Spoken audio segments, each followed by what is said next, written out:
Hi everyone. Self-assessment model paper 1 5th class English question paper key explanation గురించి ఈ వీడియోలో మనం తెలుసుకుందాము.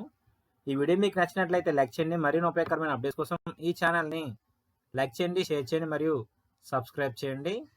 First question, which of the following completes the sentence given below? ఇచ్చిన సెంటెన్స్ని ఏ web పూర్తి చేస్తుంది? Hari blank to school with his brother every morning. ఇచ్చిన sentence అనేది సింపుల్ ప్రెజెంట్ టెన్స్లో ఉంది. ఎవ్రీ మార్నింగ్ అనే కీవర్డ్ ఉంది కాబట్టి ఇది సింపుల్ ప్రెజెంట్ టెన్స్లో ఉంది. సింపుల్ ప్రెజెంట్ టెన్స్లో సబ్జెక్ట్ థర్డ్ పర్సన్ అయినప్పుడు వెబ్ పక్కన ఎస్ రావడం జరుగుతుంది. So answer is wax.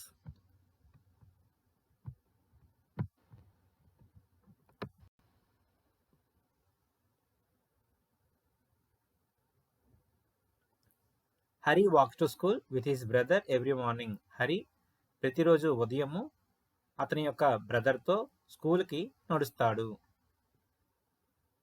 Second question, which sentence uses an apostrophe correctly? ఇచ్చిన సెంటెన్సెస్లో అపోస్ట్రఫీ కరెక్ట్గా ఉపయోగించిన సెంటెన్స్ మనము సెలెక్ట్ చేయవలసి ఉంటుంది. This is a girl high school. This is a girls' high school. This is a girls' high school. This is a girls' high school.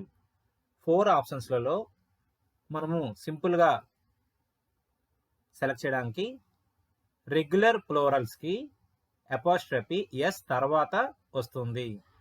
ఈ condition మనము గుర్తుంచుకోవాలి. రెగ్యులర్ ప్లోరల్స్కి ఎస్ తర్వాత అపోస్ట్రఫీ రావడం జరుగుతుంది. సో ఎస్ తర్వాత అపోస్ట్రఫీ ఎక్కడ ఉంది అంటే ఆప్షన్ సి మరియు ఆప్షన్ డిలలో ఉంది. ఆప్షన్ డిలో మరొక ఎస్ ఎక్స్ట్రాగా ఇవ్వడం జరిగింది. So option D right answer కాదు. Right answer option C. This is a girls high school. Third question, a combination of 2 or more words to form a new word is known as a compound word. 2 లేదా అంతకంటే ఎక్కువ పదాలు ఒక కొత్త పదం ఏర్పడితే దాన్ని కాంపౌండ్ వర్డ్ అంటారు. Choose the option that has the compound word. ఇచ్చిన ఆప్షన్స్లలో కాంపౌండ్ వర్డ్ను మీరు ఎంపిక చేయాలి. We use sunflower oil for cooking. Compound word అంటేనే 2 వర్డ్స్ కలిపి కొత్త వర్డ్ ఫామ్ చేయడం. Option A we single word అది. Option C oil. Option D cooking, అది సింగిల్ వర్డే. ఆప్షన్ బి మనకి క్లియర్గా కనిపిస్తుంది. 2 words sun plus flower, sunflower. It is a new word. ఇది కాంపౌండ్ వర్డ్ అవుతుంది.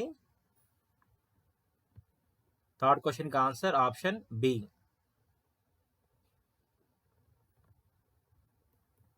Next fourth question, which sentence uses the apostrophe correctly? ఇచ్చిన ఆప్షన్స్లలో అపోస్ట్రఫీ కరెక్ట్గా ఉపయోగించిన సెంటెన్స్ మనము సెలెక్ట్ చేయాలి. The bag is hers.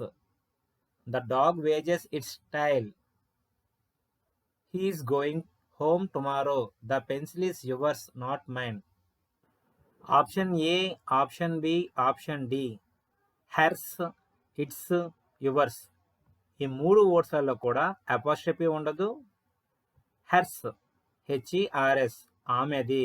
The bag is hers, ఆ bag ఆమెది. The dog wags its tail, ఇక్కడ అపోస్ట్రఫీ ఉండదు. ఇట్స్ కుక్క దాని యొక్క తోకని ఊపుతుంది. The pencil is yours not mine, ఇక్కడ అపోస్ట్రఫీ ఉండదు. యువర్స్ అంటే నీది. The pencil is yours not mine, pencil నీది నాది కాదు. ఆప్షన్ ఏ బి డిలలో అపోస్ట్రఫీ ఉండదు. హెర్స్, ఇట్స్, యువర్స్ అని చదువుతాము. So right answer option C. He is going home tomorrow. Which of the following word is closest in the meaning to the underlined word? Underline చేసిన పదానికి same meaning, దగ్గరలో వచ్చే meaning మనము select చేయాలి. After losing the race Venkat's teammates consoled him. Race ఓడిన తరువాత Venkat's teammates consoled him. Option A hated, hated అంటే ద్వేషించడము. ఆప్షన్ బి షౌటెడ్ అంటే అరవడము. ఆప్షన్ సి ఎంక్వైర్డ్ అంటే విచారణ చేయడము. ఆప్షన్ డి కంఫర్టెడ్ ఓదార్చడం. కంఫర్టెడ్ ఓదార్చడం. సో కన్సోల్డ్ అన్నా కంఫర్టెడ్ అన్నా రెండు ఒకే meaning. So fifth question answer option D.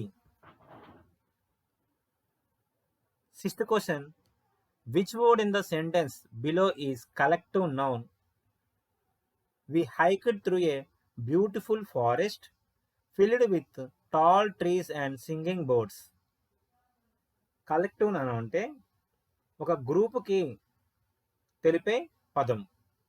A collective noun is a word that refers to A group. ఒక సమూహం గురించి తెలిపే నౌన్ని కలెక్టివ్ నౌన్ అంటారు. ఇక్కడ బ్యూటిఫుల్ అందమైన, టాల్ ట్రీస్ పొడవైన చెట్లు. Option D singing birds. Option B forest.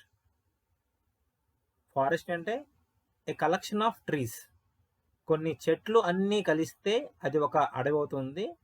So option B is the collective noun. A wolf was feasting on an animal he had killed. ఒక ఓల్ఫ్ తను చంపిన ఒక జంతువుని విందు తింటుంది. Suddenly a small bone in the meat got stuck in his throat.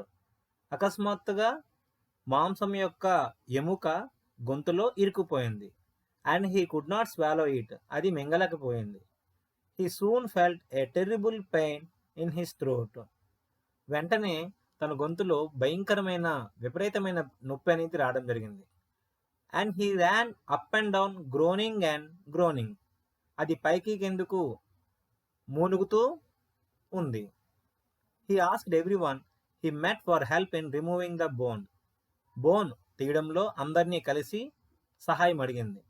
I would give anything said if you would take it out. నేను ఏదైనా ఇస్తాను నా గొంతులో ఉన్నటువంటి ఎముకను తీసినట్లయితే. At last the crane agreed to try.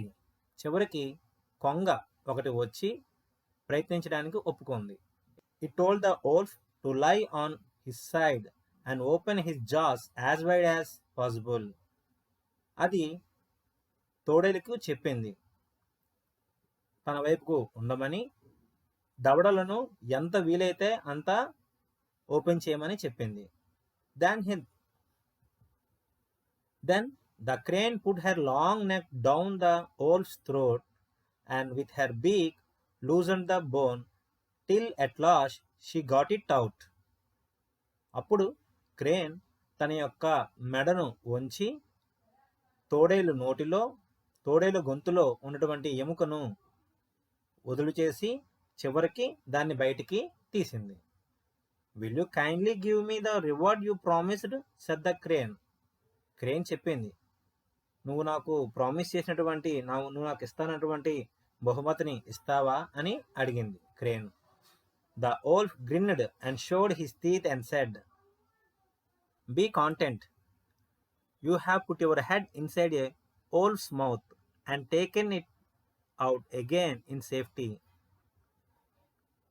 తోడేలు చిన్నగా నవ్వి తన యొక్క పళ్ళను చూపి చెప్పింది, నువ్వు తృప్తి చెందు. You have put your head inside a wolf's mouth.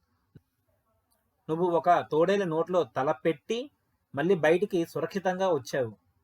That ought to be reward enough for you. అదే నీకు ఇచ్చే బహుమతి. ఇది story.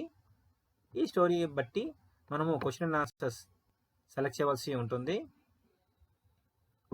What problem did the wolf face in the story? స్టోరీలో తోడేలు ఎదుర్కొన్నటువంటి సమస్య ఏమిటి? He was chased by hunters. అది వేటగాళ్ళ వల్ల తరమబడింది. He was injured while hunting. అది వేటలో భాగంగా గాయపడింది. A bone was stuck in his throat. ఒక ఎముక తన గొంతులో ఇరుక్కుపోయింది. The crane's beak got stuck in his throat. కొంగ ముక్కు తన గొంతులో ఇరుక్కుపోయింది. Option C, a bone was stuck in his throat.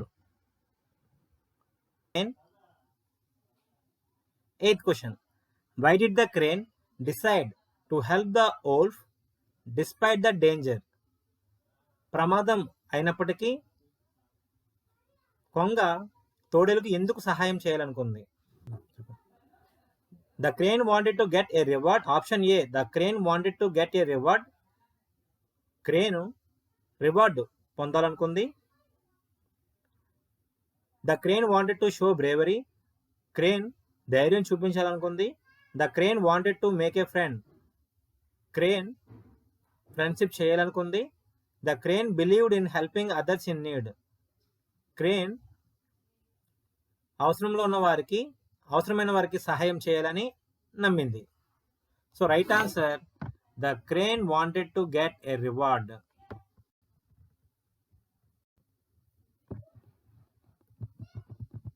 Next,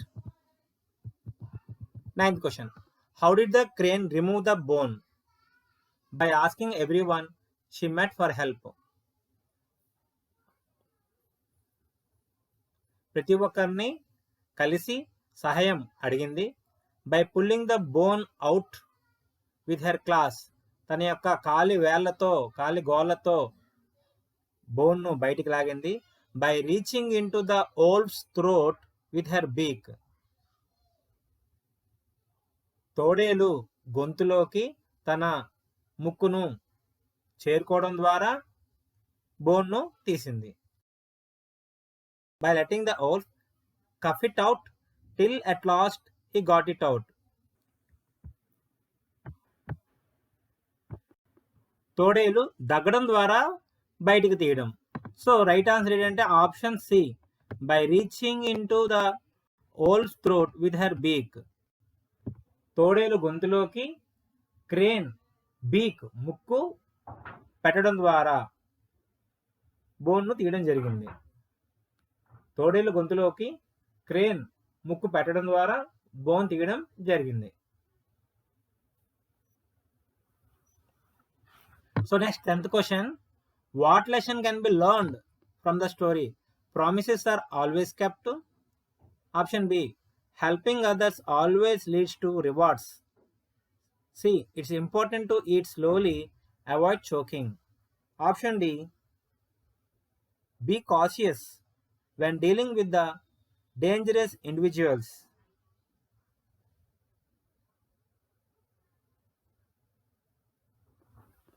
Promises are always kept. వాగ్దానాలు ఎప్పుడు కూడా ఉంచబడతాయి. Helping others always leads to rewards. ఇతరులకు సహాయం చేయడం ద్వారా మనకి బహుమతులు వస్తాయి. It's important to eat slowly to avoid choking. తినేటప్పుడు నెమ్మదిగా తినాలి, ఉక్కిరి బిక్కిరి అవ్వకుండా ఉండడం కోసము తినేటప్పుడు నెమ్మదిగా తినాలి. Be cautious when dealing with dangerous individuals. ప్రమాదకరమైన వ్యక్తులతో మనము వ్యవహరించేటప్పుడు జాగ్రత్తగా ఉండాలి. సో ఈ లెసన్ నుంచి మనము తెలుసుకోవాల్సినటువంటి విషయం ఏంటంటే be cautious when dealing with the dangerous individuals. Next, 11th question. Fill in the blanks using the words from the help box. The cat blank on sofa. ఇచ్చిన బాక్స్లో ఉన్నటువంటి వర్డ్స్ ఉపయోగించి మనము ఈ బ్లాంక్స్ని ఫిల్ చేయవలసి ఉంటుంది. The cat blank on sofa. Third person singular కాబట్టి ఇక్కడ మనము ద క్యాట్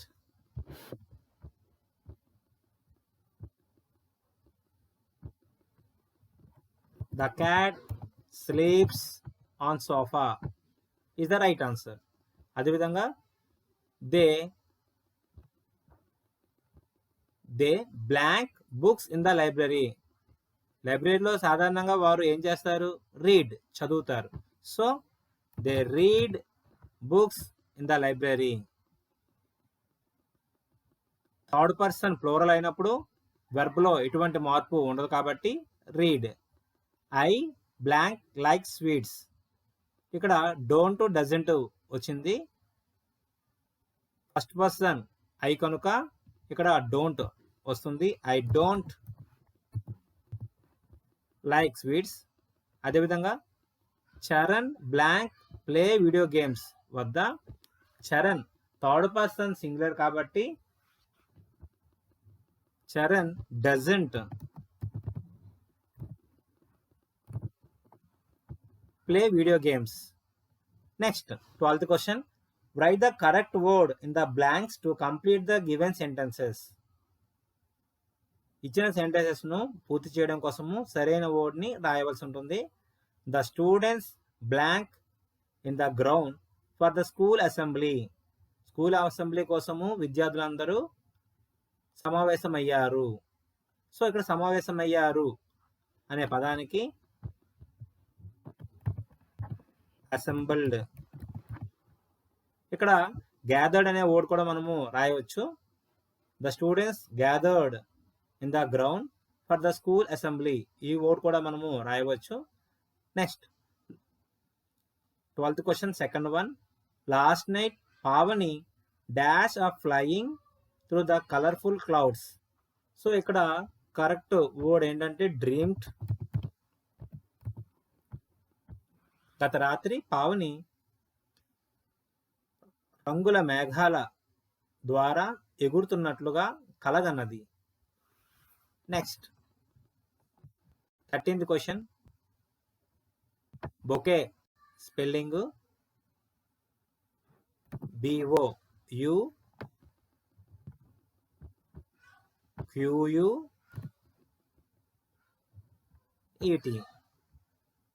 అదేవిధంగా నైబర్ స్పెల్లింగ్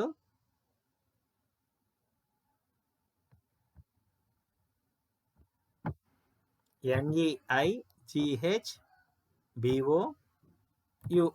నైబర్.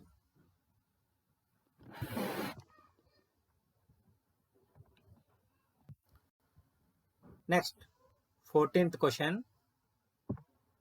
పిక్చర్ను పోస్టర్ను చూసి మనము ఆన్సర్ రాయవలసి ఉంటుంది. When do we celebrate world water day? Answer మనం పోస్టర్ బట్టి క్లియర్గా మనకి ఇక్కడ రాయడం జరిగింది 22nd మార్చ్ అని. 22nd March world water day. మనము we celebrate world water day on 22nd March is the right answer. Next, why should we save water? మనం వాటర్ను ఎందుకు సేవ్ చేయాలి? We should save water because water is a limited source. ఇక్కడ మనకి right side ఒక picture కనిపిస్తుంది, water is a limited resource అని. So ఈ పోస్టర్ ప్రకారం మనము ఆన్సర్స్ ఈ విధంగా రాయవచ్చు. ఫస్ట్ క్వశ్చన్కి ఆన్సర్ 22nd మార్చ్ అని రాయవచ్చు. అదేవిధంగా సెకండ్ క్వశ్చన్కి answer water is a limited source అని రాయవచ్చు. Because water is a limited resource అని రాయవచ్చు. సో ఈ విధంగా మనము 14th క్వశ్చన్కి ఆన్సర్స్ రాయవచ్చు. Next, write a letter to your headmaster requesting a 2-day leave due to cold and cough. Letter ఈ విధంగా రాయాలి. రైట్ టాప్ కార్నర్ స్టేషన్ మరియు డేట్ రాయాలి. Left side to the headmaster, school name, village name or city name రాయాలి. Respected sir, as I am suffering from cold and cough, I am unable to attend the school for 2 days. Kindly grant me leave from August 30, 2024 to August 31, 2024. Thanking you. Yours obediently. So ఈ విధంగా letter రాయాలి.